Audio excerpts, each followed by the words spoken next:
Umakyat baba ako ng Baguio a couple of weeks ago tapos parang nasa 12 ata yung temperature. So ano, and bad weather nga talaga. And speaking of bad weather, you have a new single, which is Kama. Yes. So weather yung Yeah. Although it's more of an evening song. okay. Kasi ano nga parang the chorus goes like ano, halika na sa kama mga problema kalimutan mo na malayo pa ang umaga. So it's really a reminder to people na hanapin nilang kanilang pahinga.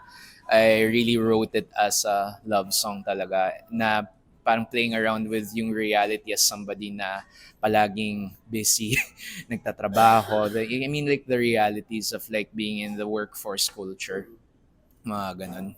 And parang very personal ba yun? Kasi parang when I check, napaka-busy mo. Ang dami mong ginagawa. Was it Yes. a love letter to yourself in a way? In a sense, yeah. Kasi when I wrote that song, I think I just finished work. Tapos I was just yung very stressed out at the time. Parang feeling ko, shucks, kailangan ko tapusin lahat ng mga kailangan ko gawin now. Kasi parang feeling ko wala akong oras.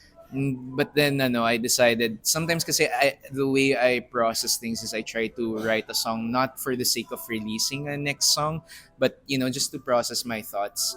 And then I just wrote that song and then I realized na okay, this could work. And then ayun, that is the origin story ng Kama. And then I sent it to my MD si David Lina, tapos we went through this whole process of creating something na it's still me but it's a little different from what listeners usually hear from my music. Hey, what's up, guys? This is Gab Cabangon, indie singer-songwriter, and I want to invite you to stream my single, Kama.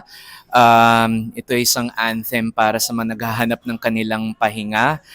Sana mahanap nyo yon, and you can stream it in all the different digital streaming platforms. And hope you guys can follow me also on my social media channels.